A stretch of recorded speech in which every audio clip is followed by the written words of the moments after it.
The Chariot Age and the Sudden Sack of Babylon. The Illusion of Invincibility, 1750 BCE to 1600 BCE. Building an empire is a monumental task. It requires the mind of a genius, the ambition of a conqueror, and the ruthlessness of a warlord. Hammurabi possessed all three. Through decades of brilliant diplomacy, strategic backstabbing, and undeniable military might, he had taken the small, insignificant town of Babylon and turned it into the center of the universe. He gave the world a unified code of law, a standardized economy, and a sense of order that Mesopotamia hadn't seen in centuries. But history teaches us a cruel lesson. Building an empire is entirely different from maintaining one. When Hammurabi died in 1750 BCE, he left behind a masterpiece of civilization. Yet, almost immediately, the cracks began to show. The old Babylonian empire didn't collapse overnight. Instead, it suffered a slow, luxurious rot that lasted for 150 years. The successors of Hammurabi inherited his throne, his palaces, and his massive bureaucracy, but they did not inherit his genius. They were men born into unimaginable wealth, raised behind impenetrable walls, who mistook the inheritance of power for the guarantee of security. Under the rule of Hammurabi's son, Sam-Sualuna, the empire almost immediately began to bleed territory. The southern city-states, the ancient Sumerian heartlands, rebelled. To the east, the mountain tribes began to test the borders. Sam-Sualuna fought back, and he fought hard, but the borders of the empire permanently shrank. Yet, if you lived inside the capital city of Babylon during this century and a half of decline, you likely wouldn't have noticed the empire was dying. In fact, you would have thought you were living in the absolute peak of human achievement. Babylon had become the jewel of the ancient world. It was fat on the taxes of the southern trade routes and the massive agricultural surplus generated by the Tigris and Euphrates rivers. Wealth flowed into the capital from every direction. The markets smelled of exotic incense from the Persian Gulf, cedar wood from the Levant, and roasting meats from the temple sacrifices. Babylon was the Wall Street, the Paris, and the Silicon Valley of the Bronze Age, all rolled into one massive metropolis. Because of this overwhelming wealth, the ruling class developed a fatal disease: complacency. They became victims of their own success. The administration of the empire shifted from the hands of generals and warlords into the hands of clerks, priests, and bureaucrats. The heart of Babylonian society was no longer the barracks. It was the Ediba, the tablet house, or scribal school. The elites of Babylon became obsessed with culture, literature, and science. They spent their immense wealth commissioning the copying and translation of ancient Sumerian poetry. Like the Epic of Gilgamesh, they perfected their basic mathematical system. Their astronomers spent night after night mapping the complex movements of Venus and Jupiter, convinced that by reading the stars, they were reading the minds of the gods. They were an incredibly highly educated society. But this intellectual obsession created a dangerous blind spot. The scribes within the city were far more focused on balancing ledgers and cataloging ancient myths than they were on military innovation or the defense of their distant borders. They began to believe their own propaganda. They assumed that because they were the most culturally advanced society on Earth, they were naturally immune to the geopolitical realities of the savage world outside their gates. They felt protected by a profound illusion of invincibility, supported by two massive pillars: their walls and their gods. The first pillar of their arrogance was physical. The walls of Babylon were legendary. They were engineering marvels of baked mud brick, towering over the flat plains, wide enough for chariots to drive along the top. In the minds of the Babylonian elite, no barbarian army could ever breach these defenses. Siege warfare in this era was incredibly slow if a city closed its gates. It could take years to starve them out. The Babylonians had storehouses overflowing with grain. They believed they could simply wait out any threat. The second pillar of their invincibility was psychological, and it was tied directly to their chief deity, Marduk. According to their religious texts, Marduk wasn't just a god. He was the king of the gods, the deity who had slain the monsters of chaos to create the universe. The Babylonians believed that as long as they fed Marduk with daily sacrifices, and as long as his sacred golden statue resided in the great temple at the center of the city, Babylon could never fall. To attack Babylon was to attack the king of the gods himself.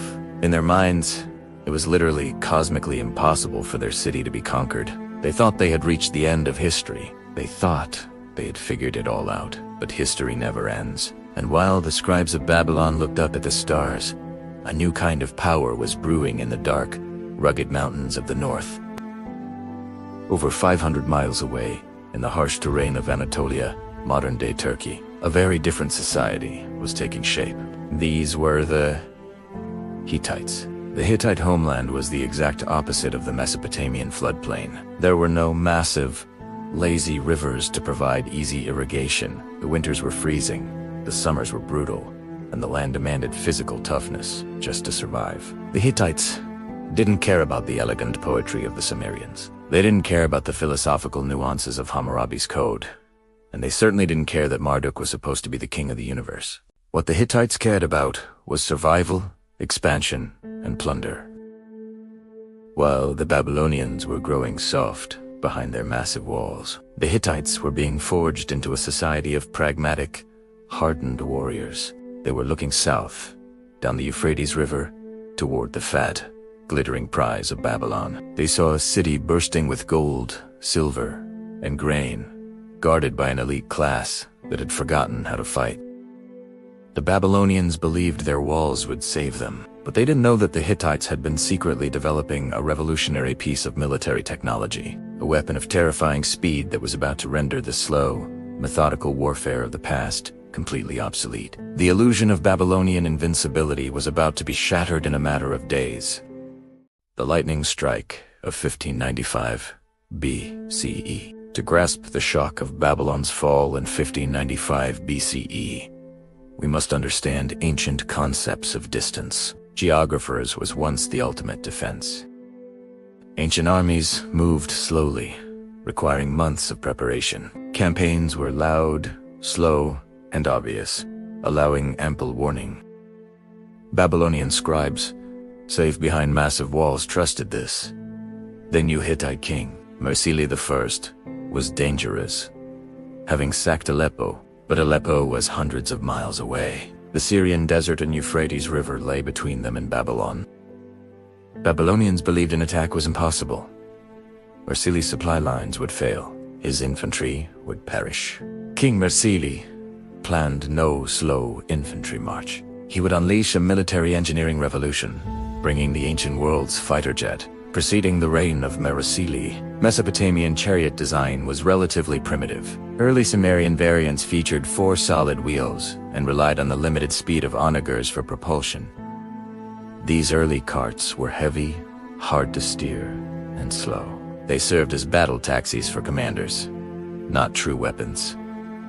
The Hittites reinvented the chariot. They replaced solid wheels with lightweight, spoked ones, a revolutionary invention. This spoked wheel dramatically reduced weight. They also moved the axle back, increasing stability and maneuverability. Finally, they replaced donkeys with specially bred, highly trained horses. The result was the 2-wheeled war chariot. This Bronze Age marvel, pulled by galloping horses, flew across plains at terrifying speeds. It was a mobile weapons platform, manned by a driver and a warrior with a composite bow. It was devastating. The bow could pierce bronze armor at 100 yards. This was Mersili's secret weapon, a highly mobile, devastatingly fast strike force, not a slow infantry. In early 1595 BCE, Mersili launched the most audacious raid. His chariots surged south, towards Babylon. The chariot's unprecedented speed meant no early warning. Mersili bypassed fortified towns, outrunning messengers. By the time word reached the capital, the Hittite vanguard was miles ahead of the couriers. Imagine waking in Babylon, markets opening, priests preparing sacrifices, scribes copying ledgers. The air smells of baking bread. Then, a low rumble shakes the ground. The horizon darkens with an unnatural dust storm. Guards on the walls realize, with horror, an enemy army isn't marching. It's galloping at a dead sprint. Babylonian defenders were paralyzed. The descendants of Hammurabi, soft on poetry, couldn't counter this lightning warfare. The city's massive walls were useless if gates were breached before the army could mobilize. The Hittites hit Babylon like a thunderbolt. The details are lost, but the result was apocalyptic. Mursili's forces shattered the gates, pouring into the jewel of the ancient world. The slaughter was absolute. The great Oedipus, tablet houses of Babylonian wisdom, were set ablaze. Palaces were ransacked. Centuries of wealth, gold, lapis lazuli, and silver was violently stripped and loaded onto Hittite carts. Hammurabi's dynasty, ruling for a century and a half, was wiped out in hours. Babylonian invincibility was shattered. But the physical destruction wasn't the worst. The ultimate devastation happened inside the Esagila Marduk's temple. To Babylonians, a god statue was its living embodiment. As long as Marduk was in his temple, the city could not truly die. Mursili knew how to rip the soul from the empire. He ordered his men into the sacred sanctuary. They desecrated the temple, dragging the massive statues of Marduk and Zarpanet out into the sunlight. They loaded the king of the gods onto a wagon as a prisoner of war. For surviving Babylonians, watching their god carted away was an existential nightmare. Marduk had abandoned them. Then, as quickly as they arrived, the Hittites left. Mursili had no intention of staying to rule a burned-out city. He wanted glory and gold, not an empire in Mesopotamia. He marched back to Anatolia, leaving Babylon a smoking ruin. 1595 BCE marks the violent end of the Old Babylonian period. The center of the world was hollowed out. A terrifying new age of chariot warfare was born. The power vacuum invited the Kassites to claim the throne.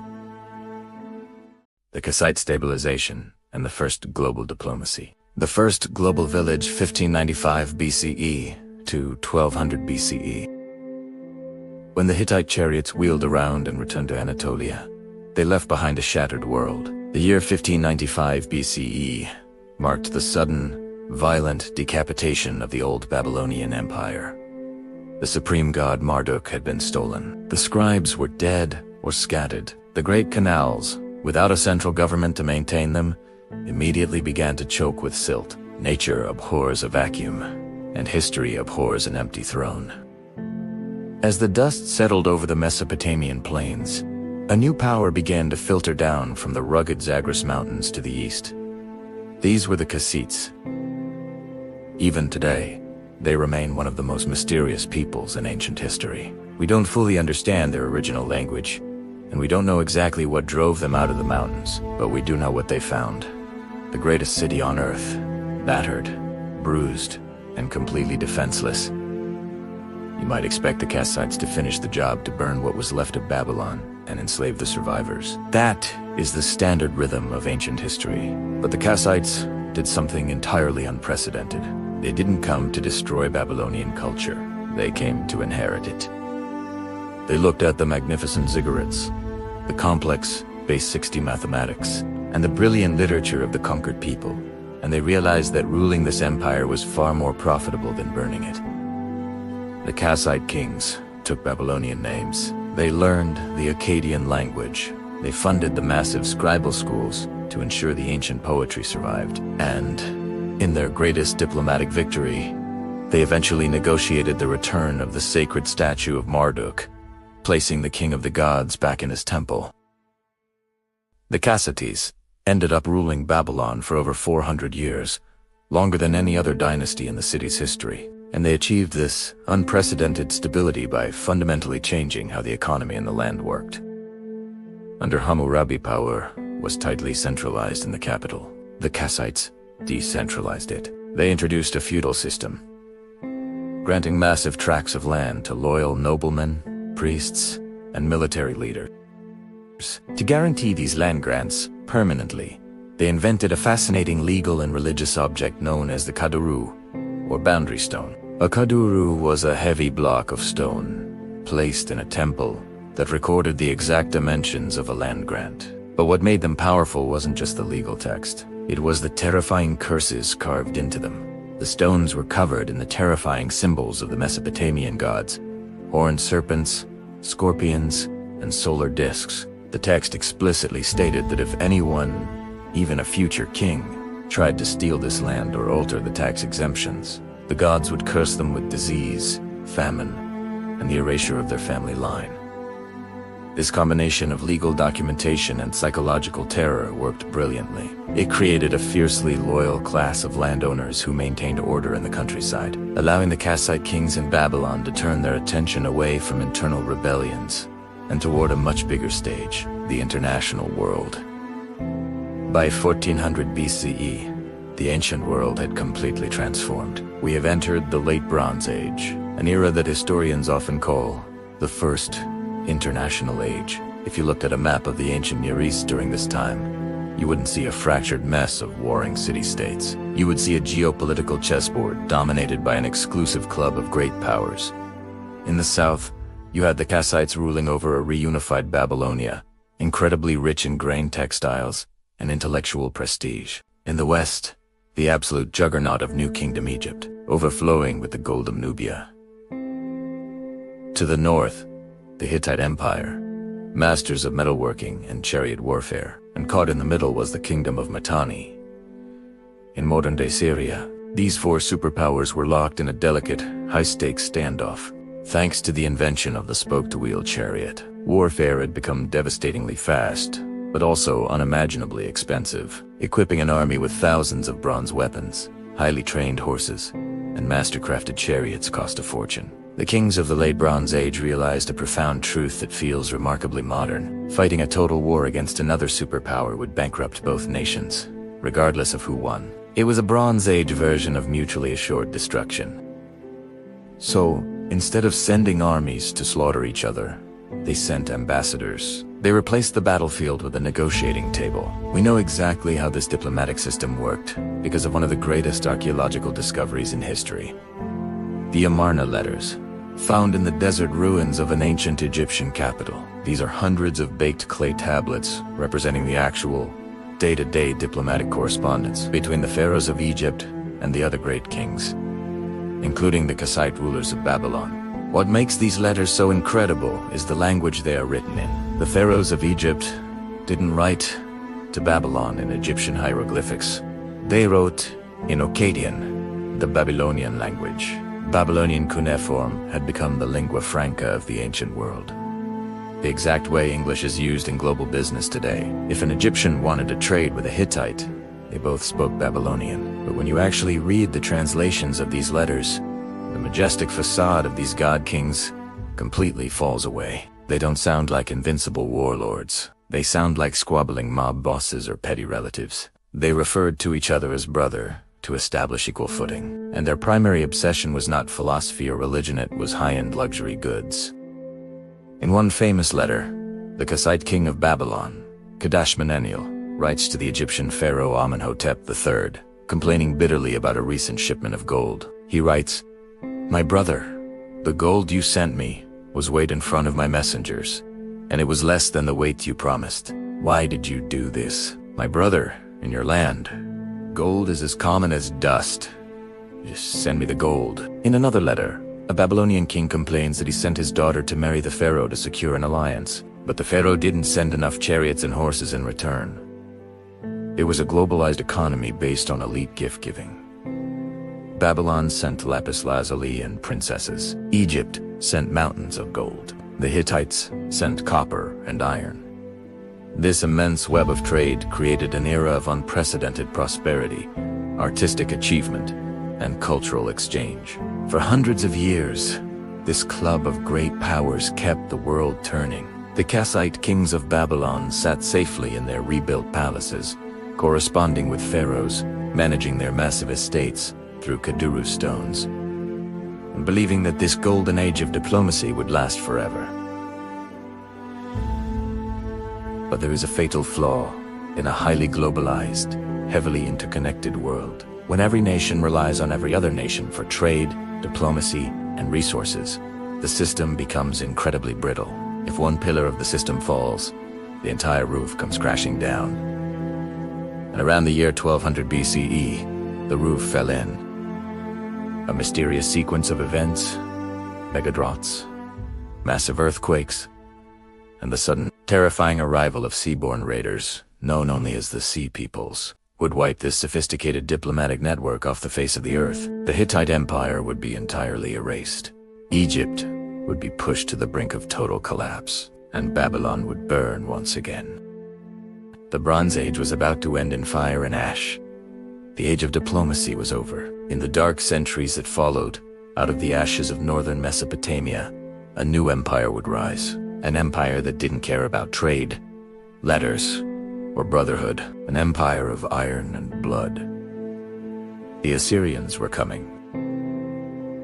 Thank you for watching The Chariot Age and the sudden sack of Babylon. Next episode, the Iron Terror and the Assyrian War Machine soon.